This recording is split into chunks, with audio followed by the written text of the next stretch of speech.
Maintenant, qu'est-ce que veut dire kafir? Kafir, c'est pas une insulte. C'est un kafir. Kuffar. Il est assis sur le fa, là, histoire de dire que tu vas aller en enfer le plus loin possible et tout. Peut-être avec toi, d'ailleurs. On ne sait pas qui rentrera en enfer au paradis. Bon, bref. Mais kafir, en fait, ça vient du mot kafara, kafara, qui signifie le fait de couvrir. Ça veut dire couvrir, cacher. Et ça veut dire aussi être ingrat. Un hypocrite. Non, hypocrite, c'est autre chose. Non, le kafir, c'est quelqu'un qui est clair avec lui-même. En tout cas, à l'intérieur de son cœur. Et dans sa position. En fait, il nie Dieu. Le kafir, c'est celui qui nie les choses.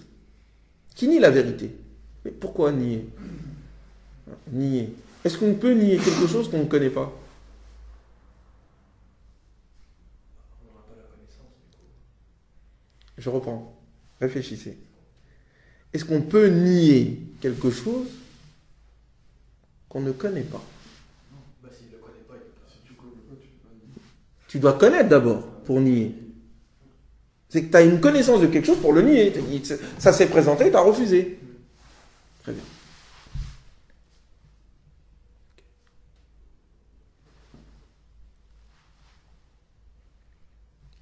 Le kafir, c'est celui qui cache, qui couvre et qui nie. Qui est donc ingrat. C'est pour ça que le mot kafir, c'est l'antonyme du mot shakir. Shakara veut dire remercier, être reconnaissant. Kafara veut dire être ingrat, ne pas être reconnaissant. Très bien. Donc ça veut dire que celui qui nie, il cache en fait, il nie quelque chose, il le couvre, il le cache, il ne le reconnaît pas, et donc il n'est pas reconnaissant. Donc, il nie Dieu, mais Dieu qui est tout le temps en train de lui donner pour autant. Donc, il voit les bienfaits de Dieu, c'est que le Coran dit dans d'autres passages. Il voit les bienfaits de Dieu, puis il les nie. Tu sais que ça vient de Dieu. Si ça vient pas de lui, ça vient de qui d'autre? Mais tu nies quand même. Tu as connu la vérité. Tu sens que, oui, ça c'est vrai. Il y a une origine quand même à cet univers. Mais par contre, tu vas faire un effort pour prouver le contraire. Kafir. Est-ce que vous comprenez? Donc, kafir, c'est celui qui ne reconnaît pas, donc qui n'est pas reconnaissant. Il ne reconnaît pas, il n'est pas reconnaissant de quelque chose qu'il a vu, qu'il voit. Et donc, il nie celui qui lui a donné ça. Donc, il nie Dieu, il nie l'origine. Ça recouvre tout ça, en fait, le kafir. Donc, c'est pour ça que le mot kafir et le mot mécréant ne correspondent pas. Parce que le mot mécréant, c'est une terminologie chrétienne. C'est né dans un univers chrétien. Où est kafir celui qui n'est pas dans notre communauté, en fait. On excommunie. Le mécréant, c'est celui qui ne croit pas. Il ne croit pas à ce que nous croyons. Donc, s'il ne croit pas en ce que nous croyons, il n'est pas croyant. Alors, c'est pas vrai. Tout le monde croit en quelque chose. Tout le monde croit en quelque chose. Et pour être croyant, il faut être kafir. Il faut renier quelque chose. Il faut choisir. Quand tu décides de dire « je crois en Dieu, j'ai foi en Dieu », tu renies tout ce qui n'est pas Dieu, qui prétendent à la divinité. Donc, les deux vont ensemble. Être un kafir de Dieu, renier Dieu, c'est adhérer à autre chose que Dieu. Renier autre chose que Dieu, c'est adhérer à Dieu. Donc le mot mécréant est impropre. Parce qu'on est dans une idée que, en dehors de notre église, point de salut. C'est pas ce que le Coran dit. Le Coran dit pas ça. Le Coran dit, en dehors de Dieu, point de salut. Parce que ce qui est en dehors de Dieu n'existe pas. C'est pas vrai. C'est une illusion. C'est un bateau. C'est faux. Donc, moi, je pense que la vraie traduction du mot kafir, c'est plus celui qui nie Dieu. Alors, la question, c'est ceux qui n'ont pas eu à prendre position. Les athées? Non, les athées ont pris position. C'est les kafirs. Ils ont renié Dieu. Donc, par principe, il dit Dieu n'existe pas. Donc, il a pris position. Ou la personne qui dit il y a bien quelqu'un, mais qui ne pratiquerait pas. En fait, tout dépend, parce qu'en fait, est kafir celui qui nie l'un des 6 piliers au fait de la foi. C'est pas juste Dieu. Parce qu'il y en a, ils disent, ouais, mais je crois en Dieu. Ils croient en Dieu, et puis voilà, le reste c'est light. Non, mon ami, il y a un ensemble auquel tu dois adhérer. Si tu crois en Dieu, tu dois croire aussi donc tu crois au principe Dieu subhanahu wa ta'ala qui est absolu, grand, grandiose, celui qui détient les attributs les plus excellents et les plus sublimes. Premièrement. Oui. Est-ce que pour autant, ce croyant-là qui croit en Dieu, est-ce que pour autant, il doit faire partie d'un courant religieux? Ah, ben c'est là la question. Donc tu dois à un moment donné... Est-ce qu'il ne peut pas être placé d'un niveau de croyance au-delà des religions? Voilà. Oui, il peut. En adhérant à l'islam. Oui, oui. Mais la question c'est, est-ce que l'islam est une religion? Et est-ce que je parle de l'islam, c'est-à-dire du musulmanisme qu'on va dans les mosquées à droite à gauche et autres? Tu vois ce que je veux dire? C'est pour ça que je vous ai demandé tout à l'heure la définition de musulman. Ça va venir. Par hasard. Vous l'avez dit. Mais ça va venir. Pourquoi? Mais il faudrait y revenir. Parce que c'est pas très clair. Mais, en tout cas, adhérer à, croire en l'existence, avoir foi en Dieu, premièrement, avoir foi en ses anges. Pourquoi? Pourquoi croire en ses anges? Non, bon, les anges, voilà, c'est le petit gars avec des ailes, avec les fesses roses et compagnie. Arrête, ça c'est du folklore, ça. C'est la falsification dont je parlais tout à l'heure. Non. Pourquoi? Parce que si Dieu est absolu, il est au-delà, il est transcendant. Très bien. Mais comment on a accès quand même à son message? D'une part. Donc, Dieu est transcendant, mais il est en relation. Il n'est pas genre, on croit en Dieu, mais il est parti. Il a laissé la terre et l'univers comme ça, comme certains y ont cru. Le Dieu d'Aristote, c'est ça. Le Dieu de Newton, c'est ça aussi. Dieu, c'est un horloger, il a mis la machine en place et puis il est parti. Voilà, et ça tourne tout seul. C'est une autre façon de nier Dieu. Une chose qui existe, mais dont les conséquences n'existent pas, cette chose n'existe pas. On peut s'en passer. Donc, Dieu est transcendant, mais il est en relation. Mais comme il est tout transcendant, il est en relation, parce que dans sa sagesse, il n'a pas laissé l'univers comme ça partir à volo, et qu'il a parlé à l'être humain, parce que l'être humain a un rôle quand même sur Terre, pour comprendre ce rôle-là, il faut que Dieu le lui révèle. Mais pour que Dieu le lui révèle, il ne va pas parler dans l'oreille de chacun d'entre nous, d'une part. Dans ces cas-là, comment on fait la différence entre le vrai et le faux? Chacun peut dire aussi, j'ai entendu une voix, donc je suis prophète. Ah ben non, c'est pas comme ça. C'est pour ça que tout le monde ne peut pas être prophète non plus. Parce que si tout le monde est prophète, on ne peut plus faire la différence entre le vrai et le faux à ce moment-là. Puisque chaque prétendant, chaque personne pourrait dire, j'ai entendu une voix, je suis prophète. D'une part. D'autre part, cette personne qui dit être prophète, on ne peut pas non plus lui donner une caractéristique divine. Parce que si il arrive à parler directement au divin, bah, il est lui-même un Dieu. Humain qu'il est. Donc le porte-parole de Dieu devient Dieu lui-même. Donc ça aussi, c'est pas possible. Donc il faut croire à un intermédiaire, entre guillemets. Il faut croire en quelque chose qui est au-delà, au-dessus de la réalité humaine, mais qui n'est pas divine. Les anges. L'ange Gabriel, entre autres. Donc il faut croire en lui, parce que si tu ne crois pas en lui, tu ne peux pas croire en l'idée de la prophétie, tu ne peux pas croire en l'idée d'un livre, et donc tu ne peux pas croire en l'idée qu'il faut agir de telle manière ou pas. Tout ça, ça se tient. Donc croire en Dieu, croire aux anges, croire au livre. Puisque les anges, quand ils viennent révéler un livre. Un message. Ils ne viennent pas comme ça, quoi. C'est pas pour s'amuser. Et ce message-là, il est donné à un être humain, parmi nous, qui peut être notre modèle. C'est pas les anges qui vont venir parmi nous et vivre parmi nous. On ne pourra pas les suivre. Et eux-mêmes, d'ailleurs, ne peuvent pas être parmi nous. Parce qu'ils ne vivent pas comme nous. Donc, ils ne peuvent même pas nous comprendre. Donc, il faut que ça soit donné à un être humain. Mais un être humain qui a un certain nombre de caractéristiques qui fait que, ok, c'est possible. Mais attention, même lui, il doit prouver qu'il vient de Dieu. Mais comment il prouve qu'il vient de Dieu? Dieu lui donne des preuves, des arguments, des miracles, ou un livre, ou quelque chose qui montre que, ok, c'est bon. Et il y a un jugement dernier, il faut y croire aussi. Parce que si tu prends l'existence de Dieu et de sa sagesse et que le monde a un sens, tu es obligé de croire qu'il y a un moment donné, tu vas le rencontrer. À quoi ça sert de suivre ses ordres si tu ne vas pas rendre de compte? Et l'univers doit avoir un sens. Sinon, ça ne sert à rien du tout.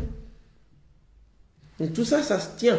Il faut croire en tout ça. Celui qui nie l'un de ces piliers-là, c'est lui le kafir. Tu comprends ce que je veux dire? Ça, c'est pour répondre à ceux qui disent non, on ne s'amuse pas. Tu nies l'un de ces piliers, c'est pas que tu les connais pas. Tu le nies, l'un de ces piliers, de fait. Tu n'es pas croyant. On est d'accord que ces piliers-là se retrouvent dans toutes les religions. Exactement. Et celui qui adhère à ça, il est musulman. Il est musulman. Musulman dans la bonne définition. Que veut dire le mot musulman alors? C'est celui qui adhère à la paix de Dieu. Celui qui est en état d'adhésion à Dieu. Celui qui est potentiellement, il dit c'est bon, moi je suis prêt à obéir à Dieu. Mais pourquoi? Mais c'est pour ça que le Coran donne le mot islam à tout l'univers. Tout l'univers est musulman. Pourquoi? Parce que tout l'univers adhère à Dieu, obéit à Dieu, adhère à la paix de Dieu, adhère au projet de Dieu. Quand un être humain décide d'adhérer consciemment à ce projet, il est comme le reste de l'univers. Il devient musulman. Donc, ce n'est pas un hasard si le Coran dit que l'univers entier est musulman, parce qu'il obéit de fait à Dieu, que tous les prophètes sont des musulmans, parce qu'ils adhèrent de fait à Dieu.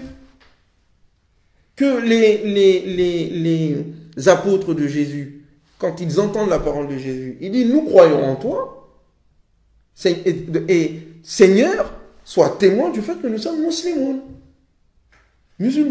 ou musulmans. Mais le problème, c'est qu'on s'est accaparé le mot musulman, on en a fait une religion, quoi. Je pense que c'est bon. C'est clair? Du coup, la question, on peut la poser quand même, hein. Les associateurs et les polythéistes, sur le terme, peut-être que c'est pas la bonne traduction de mushrikun. Donc, peut-être faire un point dessus. Tout associateur est un mushrik. Tout polythéiste est un associateur. Mais il y a des non-polythéistes qui sont aussi associateurs. Le mot associateur, le mot shirk recouvre un plus large éventail. Qu'est-ce que c'est que le shirk? D'ailleurs, c'est le contraire du mot shakara. C'est les mêmes mots. Hein. Shakara, le shin, le kaf et le ra. Sharaka, c'est les mêmes, sauf que c'est inversé. C'est shin, ra et kaf.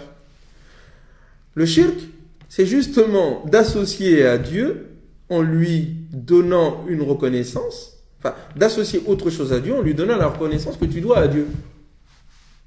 Donc, normalement, tu dois être shakir pour Dieu. Tu dois être reconnaissant envers Dieu. Donc, lui vouer ta reconnaissance à travers le culte et tes intentions. Tes intentions soient dirigées vers lui. Et puis, tu dis non, il y a une autre personne où il n'y a pas Dieu du tout. Mais s'il n'y a pas Dieu, tu es obligé de remplacer Dieu par autre chose. Toi-même, un ballon de foot, ta femme, ou, je sais pas moi, une chaussette. Hein, statue, les êtres humains ont la capacité d'adorer tout et n'importe quoi, en dehors de Dieu. Et donc tu voues cette reconnaissance-là, ce culte-là, à cette autre chose. Donc tu es shakara, sharaka. C'est plus shakara, reconnaissance, et sharaka, associateur. Donc c'est en lien avec le kafir, qui est celui qui nie, qui n'est pas reconnaissant. Donc il y a ceux qui, forcément, en premier degré, qui adorent d'autres dieux que lui, multiples et variés. Il y a ceux qui prétendent que Dieu a un fils. Ça rentre là-dedans aussi. C'est pour ça qu'une partie des chrétiens, il faut dire les choses telles qu'elles sont, quoi. C'est d'où le débat qu'il y a entre l'islam et les musulmans et les chrétiens, parce qu'on dit que les chrétiens, vous avez pompé ça chez les autres. À l'initial, Jésus n'a jamais parlé de ça. D'ailleurs, Jésus n'en a jamais parlé. C'est pas écrit dans la Bible, la Trinité et compagnie. Non? C'est pas ça? Moi, je suis d'accord. Moi, en tout cas, j'ai lu, je dis pas que je connais la Bible comme je connais le Coran, mais je me suis beaucoup intéressé à ça. Et je le vois nulle part, hein, ça. C'est quelque chose qui est venu après, avec le concile de Nicée, notamment en 325, sous Constantin Ier. Mais le mushrik, c'est celui qui, niant Dieu de fait, lui associe d'autres choses. Soit en disant qu'il existe, mais il y a à côté de lui d'autres souverains, d'autres personnes qui contrôlent l'univers, soit ses égaux, soit ses fils, soit ses porte-paroles, n'importe quoi. C'est une manière au fond de rompre, de nier la transcendance de Dieu. soit en humanisant Dieu, ou en le naturalisant, soit en divinisant la nature ou l'être humain. Dans les deux cas, tu nies Dieu. De fait, si tu dis qu'il a un fils, tu dis qu'il est divisible. S'il est divisible, donc il est multiple. S'il est multiple, donc il est dilué. S'il est dilué, il n'y a plus Dieu. D'où ma cinquième question. Donc il est plus unique. D'où ma cinquième question. Au vu des questions précédentes, donc avec toutes les réponses que l'on a apportées précédemment, est-ce qu'on peut affirmer, que les chrétiens sont des associateurs ou des mécréants? Non. Des choses que j'ai entendues. Dans ce cas, pourquoi en avoir fait la distinction avec la désignation au jour du livre? C'est des choses que j'ai entendues, hein. C'est pas une question. En fait, je reviens sur mon propos. L'idée. Ensuite, les gens, les individus, ça c'est une autre affaire. Mais l'idée de dire que Dieu a un fils ou que Dieu est l'un des trois, le Coran le dit, laqad kafara alladhina qalu, ont nié, sont devenus mécréants, ceux qui disent que Dieu est le Fils et Jésus, fils de Marie. Et il dit clairement qu'il ne faut pas chercher à interpréter midi 14h. Pourquoi? Parce que le Coran considère que c'est une partie des gens du livre. Et on sait que ça, c'est venu dans le temps, cette affaire de Jésus et fils de Dieu. Parce qu'il y avait un grand conflit entre les chrétiens. Les chrétiens n'étaient pas tous d'accord. Notamment l'arianisme. L'arianisme, qui était majoritaire dans le monde chrétien, disait non.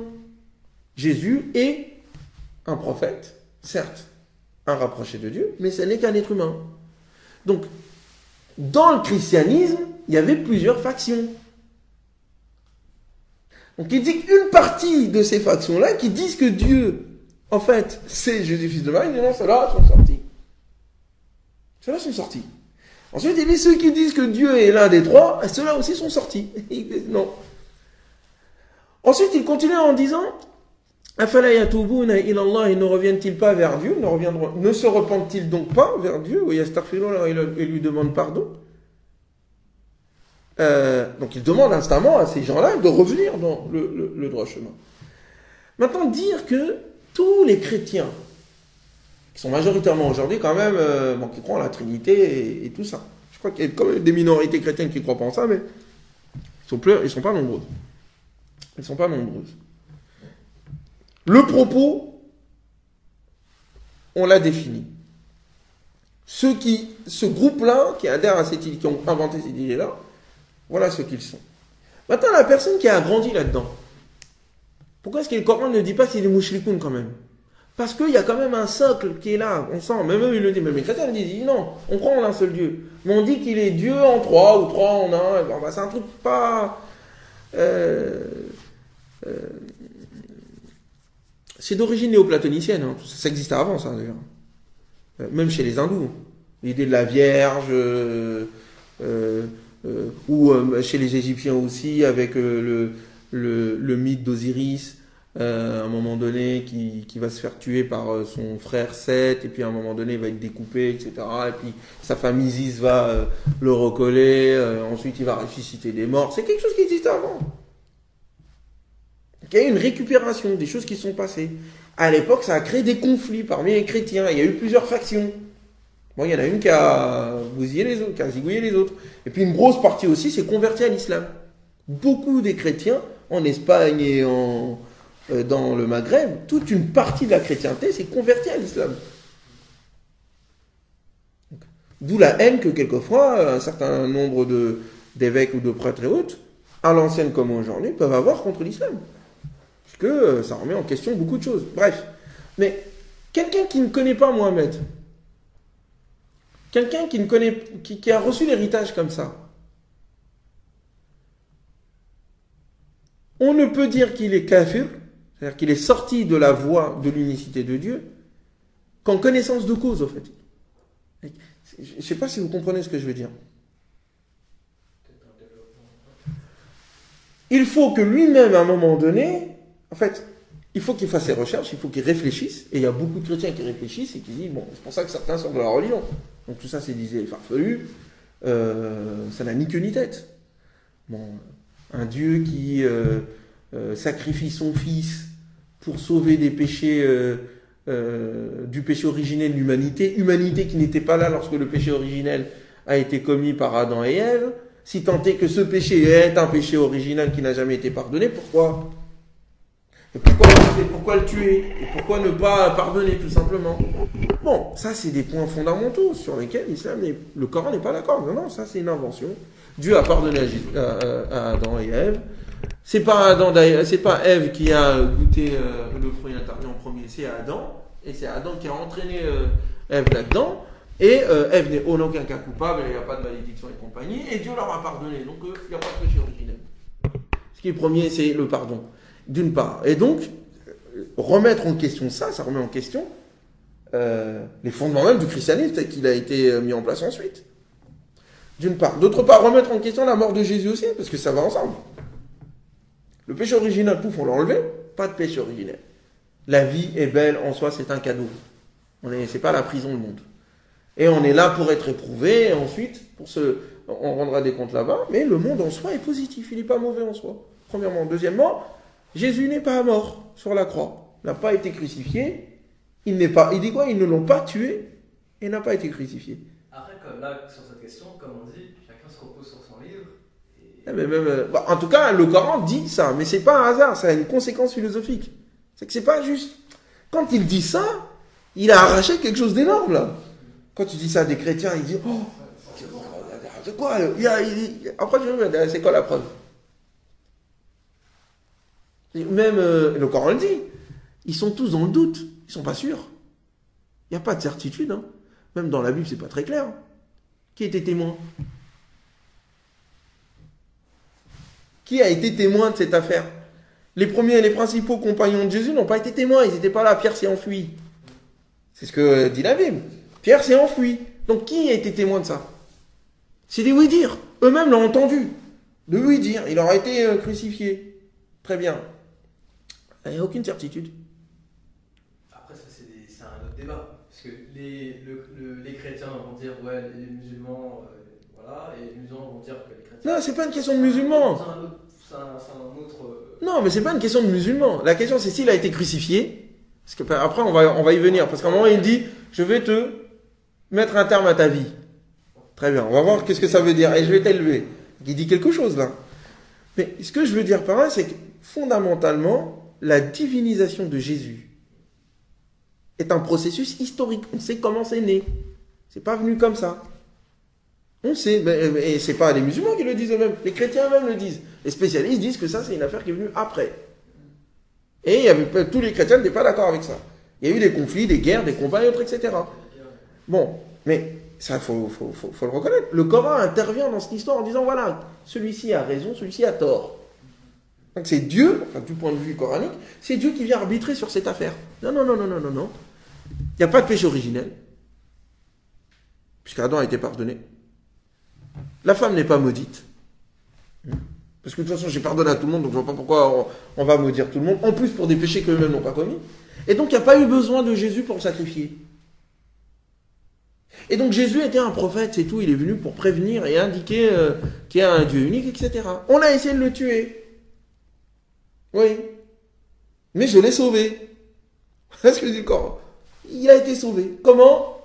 Il indique, il donne dans les détails, on rentrera là-dedans. Mais le Coran dit ça, c'est une partie des gens du livre qui disent ça. Pas tout le monde. Mais ça a une conséquence de dire que Dieu a un fils. Parce que dire Dieu a un fils, c'est permettre la divinisation de certains. L'Église, en l'occurrence. Et donc, de permettre à l'Église de s'accaparer l'esprit des gens et leur argent. Ce qui va dire, à un moment donné, une partie des rabbins, des savants religieux et des prêtres s'accaparent le bien des gens. Ils bouffent ça. Donc, c'est une partie des gens du livre. Une partie de l'Église, pas tout le monde. Donc, il fait la distinction. Mais l'Église, de fait, c'est le rôle qu'elle joue. Il suffit d'aller au Vatican. C'est magnifique. On va parler après de... Donc voilà, c'est un peu... la question financière vers la fin. C'est un peu ça. Je ne sais pas si j'ai répondu à ta question, mais... je sais même plus où j'en ai. Mais voilà, c'est ça la question. Les chrétiens et les juifs qui adhèrent au principe divin d'unicité et respectent les lois et les principes moraux de leur livre sont muslimoun. Dans le sens, ils adhèrent à Dieu, même s'ils restent dans leur communauté. Très bien. Mais celui qui renie Dieu et qui va à l'encontre des principes moraux universels qui sont présents dans leur livre est un kafir par rapport à leur livre même. Du coup, j'ai repris en fait des passages sur la sourate 5, verset 82. Juste là, je lis ce que j'ai retrouvé. Tu trouveras certes que les plus disposés à aimer les croyants, Oui. qui disent. Et après, donc il y a un passage justement de l'histoire que j'ai connu grâce à mon ami. C'est l'émigration des compagnons vers l'Abyssinie. Oui. Lorsque les compagnons, justement, ils vont voir le Négus, le roi chrétien. Et donc voilà, ça montre encore qu'il y avait quand même une proximité entre ces deux religions-là. Même avec la juive aussi. Il y avait des relations entre ces communautés-là. Mais notamment, effectivement, plus la chrétienne, parce qu'effectivement, le Coran est décrit comme étant des gens plus proches. Donc quand le compagnon Jafar, je dis pas de bêtises, Ouais. il récite en fait la sourate de Marie. Et donc voilà. Et il dit à la fin, la différence entre votre religion et la nôtre n'est guère plus importante que ce trait. Donc c'est un passage qui me semble important pour les internautes. Il pense à vous. Ouais, c'est pas juste quelqu'un qui te questionne comme ça. Voilà, c'est un bon. Et du coup, sur la question de l'association dans la Bible, justement, le Fils de Dieu, j'ai cherché, bien sûr, j'ai fait quelques recherches, et c'est, comment dire, il y a des passages, par exemple, Marc, dans les évangiles. Hein, le terme Fils de Dieu existe oui, dans la Bible. D'ailleurs, il est attribué même à Cyrus. Mais il n'est pas. En fait, c'est comme, par exemple, dans le Coran, on dira créature de Dieu. Enfin, à mon sens, après, Non, mais je t'écoute, vas-y. Je ne peux pas dire, ouais, c'est ça, mais à mon sens, je dirais que c'est dans le sens, quand on dit on est fils de Dieu. C'est qu'on est. Gros, il nous a créés, quoi. Voilà, il nous a créés. Pour moi, après, je ne sais pas ce que dit lui, etc. Parce qu'il y a même un passage dans la Bible qui dit heureux sont les fils de Dieu. Non, seront appelés les fils de Dieu ceux qui font le bien sur la terre. Voilà. Donc il donne déjà la définition de ce qu'il entend par fils de Dieu. Mais encore faut-il dire pour ce qui est du jour et de l'heure, personne ne le sait, ni les anges des cieux, ni le Fils. Donc quand il dit le Fils, il parle de lui. Il parle de Jésus. Mais le Père seul. On a quand même une distinction en disant, voilà, Dieu, il se place au-dessus. Enfin, il y a beaucoup de passages comme ça où on parle du Fils de l'homme. Je ne puis rien faire de moi-même, mais selon que j'entends, je juge, et mon jugement est juste, parce que je ne cherche pas ma volonté, mais la volonté de celui qui m'a envoyé. En gros, c'est Dieu qui me transforme. On voit clairement que c'est un prophète. Voilà, Et du coup, j'ai fait le distinguo, j'ai fait le parallèle avec le Coran. Dans la sourate 4, verset 59, obéissez à Allah et obéissez au messager. Donc, et à ceux d'entre vous qui détiennent le commandement, c'est pas celui-là que je veux dire, que je veux mettre en évidence, c'est un autre. Voilà. Tu parles de quand il cite Jésus? Non, c'est juste pour faire le parallèle en disant, pour voir que dans les deux religions, on a un peu le même commandement. Là, c'est la même sourate, j'espère. Ouais, c'est la sourate. Vous savez, les gars, c'est pas un musulman, il lit le Coran mieux que vous, les gars. Les frères et les sœurs, réveillez-vous, s'il vous plaît. C'est la sourate 4, verset 80. Quiconque obéit au messager dont on parle bien du prophète, le dernier messager. Quiconque obéit au messager, obéit à Dieu. À Allah. Donc, on voit que. C'est la correspondance. C'est la correspondance. Donc, celui qui m'obéit, obéit à Allah, et celui qui me désobéit, désobéit à Allah. Donc, celui qui obéit à mon commandement m'obéit, et celui qui désobéit à mon commandement me désobéit. C'est la même chose. C'est la même chose. Jésus, c'est ce qu'il disait. D'ailleurs, c'est pour ça que je reviens sur quand Dieu il dit que les juifs et les chrétiens jugent selon ce que leur livre dit. Les musulmans disent oui, mais leur livre a été falsifié. Donc la Torah et l'évangile ne comptent plus, il n'y a plus rien dedans. C'est pas vrai. Sinon le Coran ne demanderait pas à ce qu'ils jugent selon leur livre. Qu'il y ait des interprétations, qu'il y ait des choses, des rajouts, parce que tous les livres à l'intérieur de la Bible ne sont pas des livres de Dieu. On a rajouté des choses, notamment les épîtres de Paul. Bon, Paul, il n'a rien à voir avec la prophétie. Bon, et d'ailleurs, le véritable fondateur du christianisme, tel qu'on le connaît aujourd'hui, c'est Paul, c'est Saint Paul, c'est pas Jésus. Et c'est pour ça d'ailleurs l'importance des épîtres de Paul et des autres livres est beaucoup plus grande dans les 4 évangiles canoniques, avec les 4 évangiles canoniques, pardon, que les paroles de Jésus lui-même. Donc déjà, on voit qu'il y a eu une transformation du christianisme. C'est pas l'original, premièrement. Deuxièmement, malgré tout, on trouve quand même des éléments qui sont éclatants. Non, même quand il dit fils, ils ont des fils dans le sens il l'a engendré. Eh non, parce qu'il dit à un moment donné, comme tu l'as dit, ceux qui font le bien sont appelés fils de Dieu. Et d'ailleurs, même il y a d'autres dans la Torah. Il y a même des mécréants, entre guillemets, qui ne sont pas des juifs, qui sont appelés fils de Dieu. Notamment Cyrus, qui va libérer le peuple d'Israël du joug sous lequel ils étaient quand ils étaient à Babylone, réduits en esclavage. Il appelle Cyrus fils de Dieu. Et il l'appelle Messie aussi. Il a été oint. Bon. Donc, il y a des éléments, c'est des interprétations.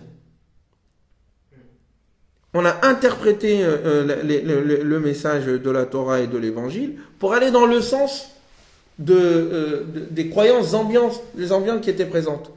Babyloniennes, égyptiennes, Inde, bon, avec cette idée de fusion avec le divin, et que le divin il nous ressemble, donc humanisation de Dieu, divinisation de l'humain, c'est ça qui est présent. Et c'est passé par ces religions-là. Mais malgré tout, on voit des éléments flagrants qui, non, la base, ici, disent il y a un seul Dieu. Le premier commandement d'Israël, tu n'adoreras qu'un Dieu. Donc, le Coran ne dit pas autre chose. Donc ça reste valable jusqu'à présent. J'en viens à ma 6e question. Donc, par opposition, elle est mal formulée maintenant que j'ai lu. Je vais la simplifier. Pouvons-nous dire que le mot croyant, qui figure dans le Coran, désigne l'ensemble des croyants, quelle que soit la confession? L'ensemble de ceux qui adhèrent aux 6 piliers de la foi sont croyants et qui ne renient pas Mohammed.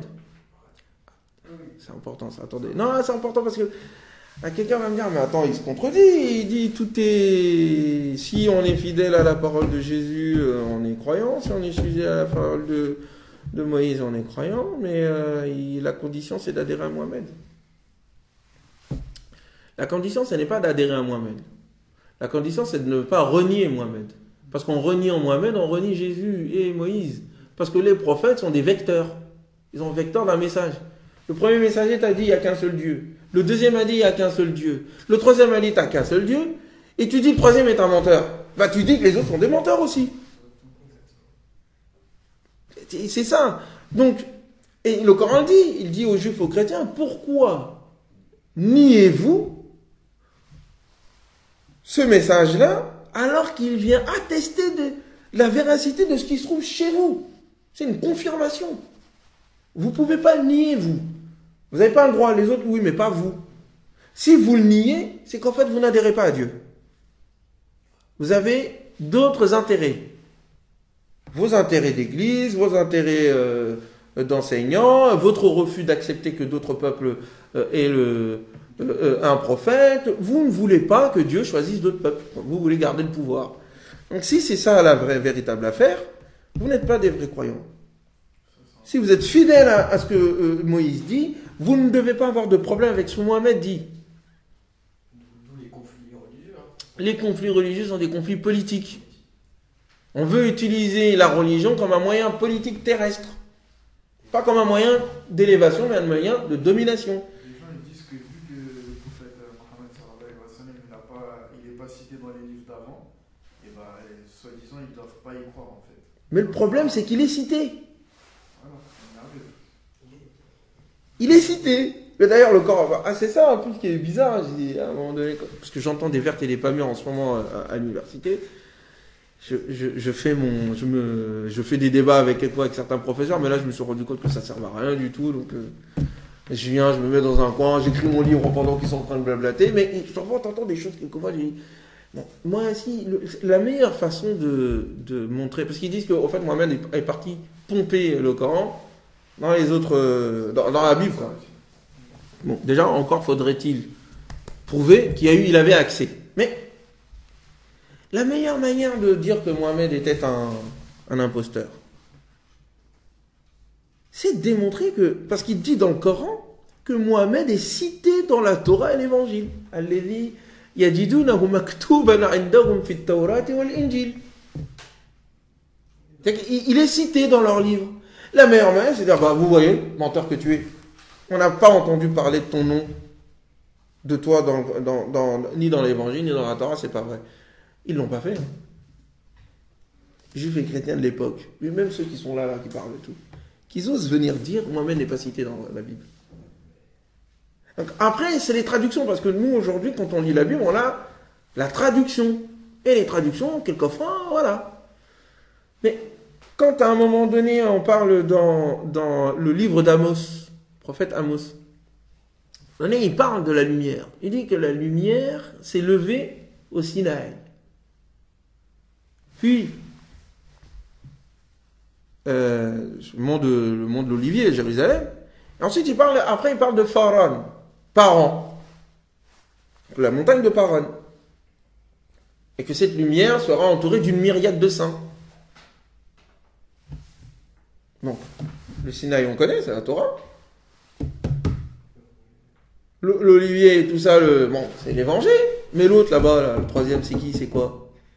C'est Mohamed normalement. Et non, c'est pas Mohamed, c'est Jésus. Dit, attends, non, pourquoi c'est pas Mohamed? Parce que dans la Torah même, à un moment donné, dans la Genèse, quand on va parler d'Ismaël, donc le fils d'Abraham, la Bible elle-même dit, ce passage-là dit, que Abraham va mettre l'enfant Ismaël et sa mère du côté de la montagne de Paran, qui sont en Arabie. Et c'est là-bas que le prophète est né. Donc, selon la Bible, en tous les cas, le troisième lieu d'élévation de la lumière, et de manière intéressante, c'est le prophète.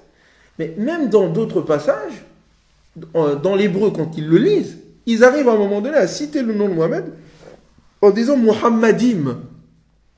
Mais j'ai vu des extraits sur YouTube. Enfin, j'ai vu des extraits. Il y a un certain nombre de preuves. Sur YouTube, j'ai vu d'autres choses, ça n'a rien à voir. Mais, ou quand les Juifs lisent le propos de ces passages-là dans leur langue à eux, parce qu'il y a une proximité entre l'hébreu et l'arabe, c'est Muhammadim qui disent le mot là, le nom. Il y a même un passage qui dit qu'il arrivera un autre prophète, comme moi. Un dernier prophète comme moi. Ça, c'est Moïse qui parle aux enfants d'Israël, dans le Deutéronome chapitre 15. Donc je dis, bon, c'est pas sérieux. Et même dans l'évangile de Jean, quand il parle de celui qui va venir après, le paraclet. Je crois que c'est Jean chapitre 6, quelque chose comme ça. Ça fait longtemps que j'ai lu ces choses-là. Mais à un moment donné, il parle du paraclet. Alors, il dit, c'est l'avocat, c'est le Saint-Esprit. C'est une interprétation. Le mot exact, étymologiquement, ça vient de Périklétos. Et Périklétos, il y avait d'ailleurs un spécialiste de la langue arabe et qui était chrétien en Égypte, entre autres. On lui a posé la question, alors c'est quoi?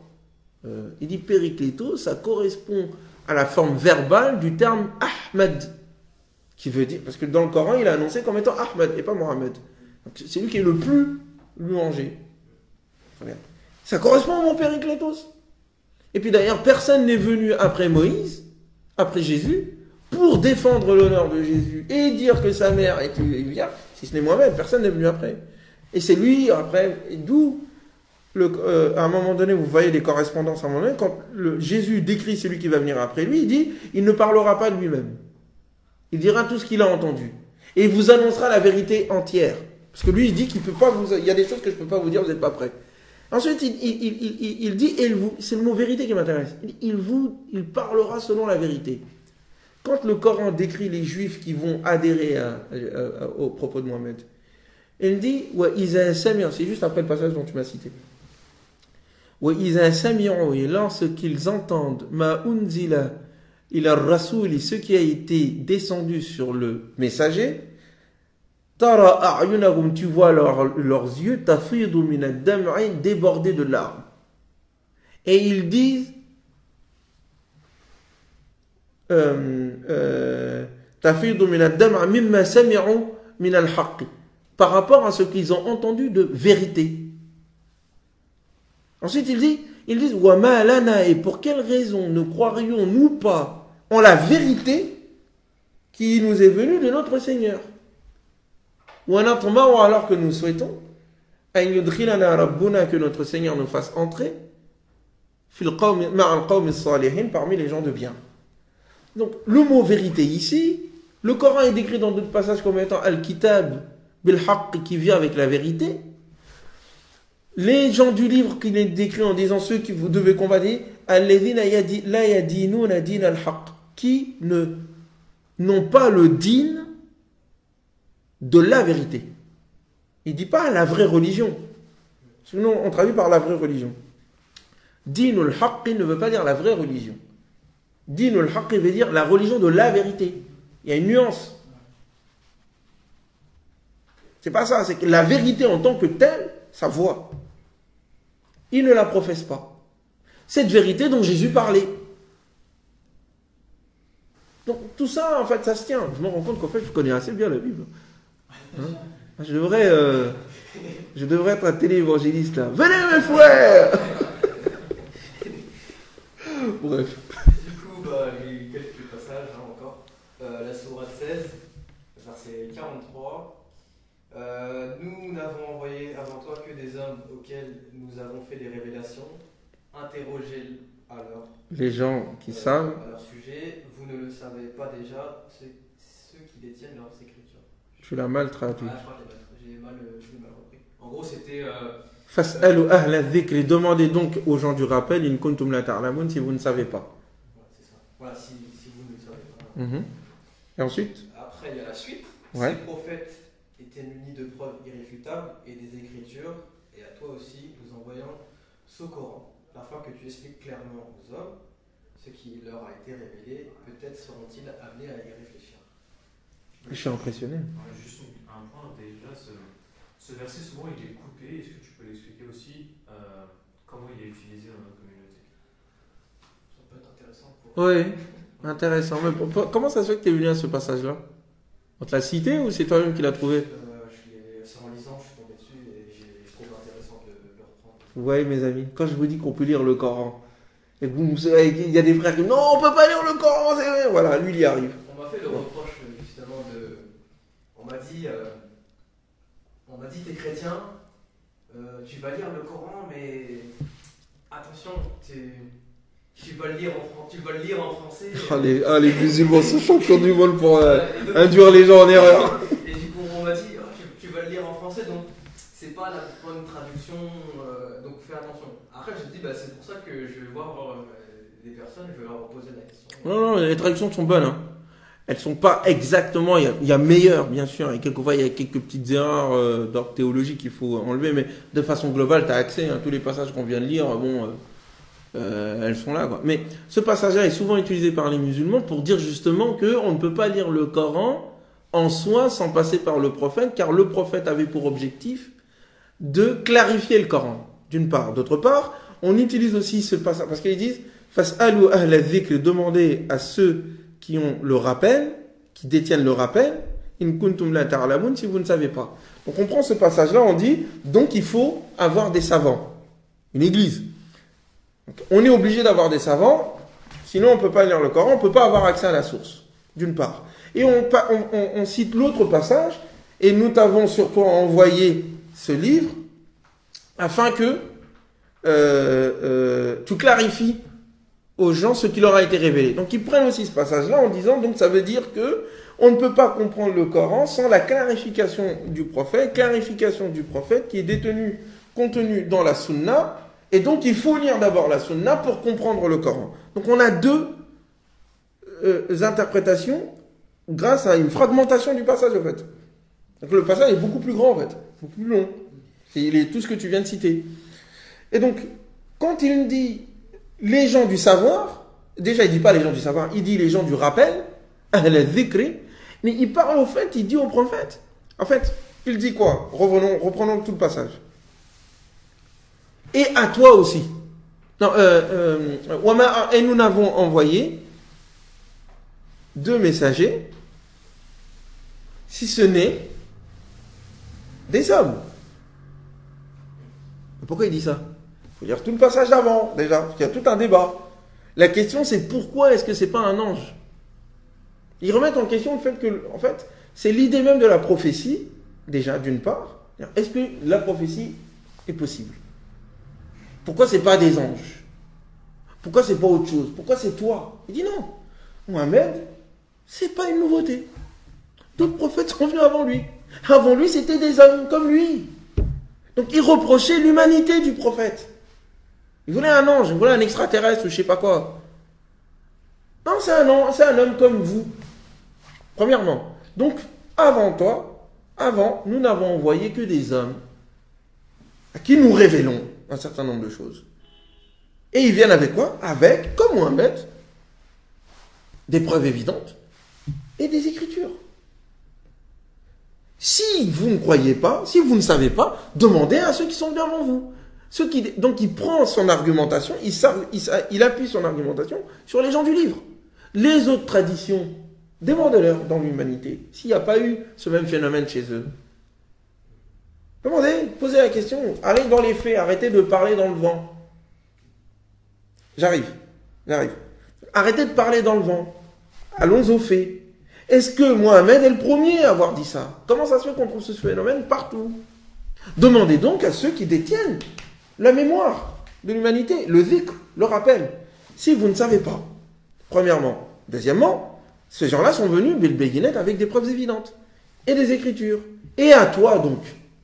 Donc maintenant on dit, bon, si ça s'est établi, donc il est plus facile d'établir maintenant le fait que toi aussi, Mohamed, tu es un prophète comme eux. Nous avons révélé ce livre. Très bien, mais pourquoi faire? Ils disent, bon, pour l'expliquer. Non, c'est une mauvaise traduction aussi. Pour que tu clarifies ce qui a été aux gens, ce qui leur a été révélé. Donc déjà, le mot tubayyin, clarifier, veut pas... En fait, il y a deux choses qu'il faut comprendre. La première des choses, c'est ce qui a été révélé aux gens. Est-ce que ça veut dire l'héritage, le patrimoine religieux d'avant? Puisqu'on parlait de ça, en fait. Donc, le Coran, le Coran est révélé au prophète pour clarifier les choses qui n'étaient pas claires dans cet héritage-là, pour distinguer le vrai du faux. D'ailleurs, le Coran le dit dans d'autres passages, la Sourate Al-Maïda, la 5, quand il dit aux gens du livre, nous vous avons, ya ahl al-kitab, qad ja'akum, vous est venu un messager qui clarifie une partie de ce que vous cachiez. Très bien. Donc le rôle du Coran, à travers le prophète, c'est de clarifier, de distinguer, d'éclairer les gens sur leur héritage religieux. Première chose. Deuxième chose, le mot bayan dans le Coran ne veut pas dire expliquer, parce que nous on comprend clarifier par expliquer. C'est pas expliquer, c'est de rendre clair, d'exposer. Voilà, ce mot bayan veut dire exposer. Donc le Coran a été révélé au prophète pour qu'il l'expose aux gens. Et c'est tous les autres passages du Coran qui vont dans ce sens-là. Il dit au prophète, toi ton rôle c'est d'exposer, de dire, de réciter, d'exposer le Coran, de ne pas le cacher, de ne pas en mettre une partie dans ta poche. Ouais, le mot bayan est à mettre en opposition avec le fait de cacher. C'est pour ça qu'il dit au prophète, il dit aux gens du livre, يُبَيِّنُ لَكُمْ كَثِيرًا مِمَّا كُنْتُمْ تُخْفُونَ مِنَ الْكِتَابِ مَا كُنْتُمْ تُخْفُونَ مِنَ الْكِتَابِ. Il clarifie et il expose beaucoup de choses que vous cachiez du livre. وَيَعْفُ عَنْ كَثِيرٍ, et il passe sur d'autres choses. Donc le rôle du prophète, c'était de dire aux gens du livre, de mettre à disposition des gens l'ensemble de l'héritage religieux que les gens du livre se sont accaparés, qu'ils ne mettaient pas en évidence, premièrement. Et deuxièmement, de le faire à travers son exposition, sa clarification, par sa lecture du Coran. C'est ça que ça veut dire, ça ne veut pas dire autre chose. Donc voilà, ça c'est pour... on a des petits problèmes internes entre musulmans, donc j'en profite aussi pour régler ça, d'où la question de Meïn. Moi, en fait, quand j'ai lu ce passage-là, je l'ai compris de la manière suivante. C'était, en lisant le Coran, je me suis dit, c'est un texte qui amène justement à réfléchir. Parce que dans ce verset-là, il y a écrit, peut-être seront-ils amenés à y réfléchir. Pour moi, c'est un appel à la réflexion et de ne pas se focaliser sur un passage du texte, mais aller plus loin dans la réflexion. En fait. C'est comme ça que je l'ai compris. En fait. Le texte est là, mais il faut... Le texte, tu ne peux le comprendre qu'en réfléchissant. Le but de la révélation, c'est de vous pousser à réfléchir. C'est ça que ça dit en fait. C'est de pousser à réfléchir. De pas être bête, quoi. 5-10 minutes. Ok, d'accord. Du coup, donc on vient à présent de dire, donc on a traité le passage sur les gens du livre, donc qui croient en un seul Dieu, pour une partie de la communauté, que ce ne sont pas tous des associateurs. Non. Et que les chrétiens, ils sont bien croyants, au même titre que les musulmans, donc on est tous des musulmans. Non. Une partie. Ça dépend. Comme il y a parmi les musulmans des gens qui ne sont pas musulmans. Il y a parmi les musulmans des hypocrites, par exemple. Mais si on adhère... Voilà. Le si. Voilà. Si on adhère à ça. L'idée qu'il n'y a qu'un seul Dieu, qu'on croit en tous les prophètes, qu'on ne les divise pas, qu'on croit en l'unité de l'humanité, au jugement dernier, à la présence des anges, et surtout au caractère transcendant du divin, on est musulman.